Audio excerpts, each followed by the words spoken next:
പാലക്കാട് ഏലപ്പുള്ളി പഞ്ചായത്ത് ഓഫീസിന്റെ ജനൽ ചില്ല് യുവാവ് അടിച്ചു തകർത്തു. ഇന്ന് രാവിലെ 8 മണിയോടെയാണ് സംഭവം. ഓഫീസ് തുറക്കാൻ ജീവനക്കാർ എത്തിയപ്പോഴാണ് ജനൽ ചില്ല് തകർന്നു കിടക്കുന്നത് കണ്ടത്. യുവാവിനെ നാട്ടുകാർ ചേർന്ന് പോലീസിൽ ഏൽപ്പിക്കുകയായിരുന്നു. സംബന്ധിച്ച് ഞങ്ങൾ രാവിലെ 8:40 ഇവിടെ വരുന്ന സമയത്ത് ഇവിടെ അങ്ങനെ ചില്ലൊക്കെ പൊട്ടിച്ച് അയാൾ അവിടെ ഇരിക്കുന്നുണ്ട്. ഞങ്ങൾ എന്താണെന്ന് ചോദിച്ചിട്ട് അയാളൊന്നും പറയണില്ല. അപ്പോൾ ഞങ്ങൾ വാതിൽ തുറന്നോട്ടെ ചോദിച്ചു. അപ്പോൾ തുറന്നോളെ നമ്മളുള്ളിൽ പൊയ്ക്കോളെന്ന് പറയുന്നുണ്ട്. ഞങ്ങളൊന്നും ചെയ്യില്ല എന്നും പറയുന്നുണ്ട്. പക്ഷെ എന്നാലും ഞങ്ങൾക്കൊരു പേടി, കുട്ടിച്ചില്ലും കിടക്കണ്ട, എന്തെങ്കിലും അടുത്തുള്ള കിടന്ന് വല്ലതും ചെയ്താലോ പറഞ്ഞിട്ട് പേടി ഉണ്ടായിരുന്നു. ഞങ്ങൾക്ക് നേരത്തെ പരിചയമില്ല. ഏലപ്പുള്ളി പഞ്ചായത്തിൽ പന്തൽ ജോലി ചെയ്യുന്ന ആളാണെന്നാണ് പിന്നെ മനസ്സിലാക്കിയപ്പോൾ കഴിഞ്ഞത്.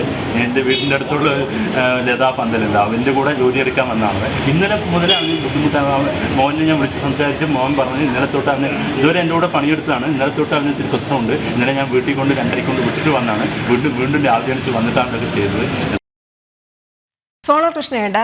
സോണൽ, ഇത്തരത്തിൽ ഈ പഞ്ചായത്തിന്റെ ജനൽ ചില്ല വരെ അടിച്ചു തകർക്കാൻ എന്താണ് ഈ പ്രകോപനം ഉണ്ടാകാനുള്ള കാരണം ഈ യുവാവിന്? അരശി, പ്രധാനമായി ഇയാൾക്ക് മാനസിക അസ്വാസ്ഥ്യം ഉള്ളതായിട്ടാണ് പോലീസ് പറഞ്ഞിരിക്കുന്നത്.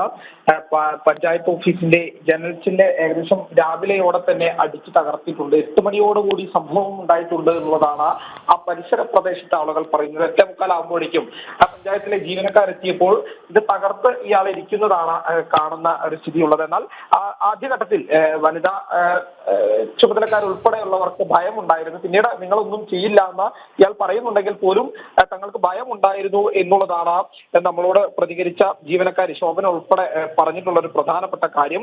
എന്താണ് ഇതിലേക്ക്, ഇത്തരമൊരു ആക്രമണത്തിലേക്ക് ഇയാളെ നയിച്ചത് എന്നുള്ളത് ഇതുവരെ വ്യക്തമായിട്ടില്ല. പോലീസ് കൃത്യമായി ചോദ്യം ചെയ്തതിനു ശേഷമേ അക്കാര്യത്തിൽ ഒരു വ്യക്തത വരുത്തൂ എന്നുള്ളതാണ് പ്രധാനമായി പറയേണ്ടത്. എന്നാൽ ഒരു വെല്ലുവിളി നേരിടുന്നത് മാനസികാസ്വാസ്ഥ്യം ഉള്ള ഒരു വ്യക്തിയാണ് ഇയാള് എന്നുള്ളതാണ്. എന്തായാലും ഈ യുവാവിനെ നാട്ടുകാർ ചേർന്ന് പിന്നീട് പിടികൂടി പോലീസിൽ ഏൽപ്പിക്കുകയായിരുന്നു എന്നുള്ളതാണ് നമുക്ക് അറിയാൻ സാധിക്കുന്നത്.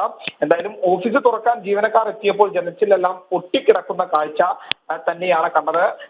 എന്താണ് ഈ ഇത്തരം ഒരു സംഭവത്തിലേക്ക് ഇയാളെ നയിച്ചത് എന്നുള്ള കാര്യത്തിലൊക്കെ ഒരു വ്യക്തത വരേണ്ടതുണ്ട്. രജനി, ശരി. സോണൽ കൃഷ്ണയാണ് വിവരങ്ങൾ നൽകിയത്.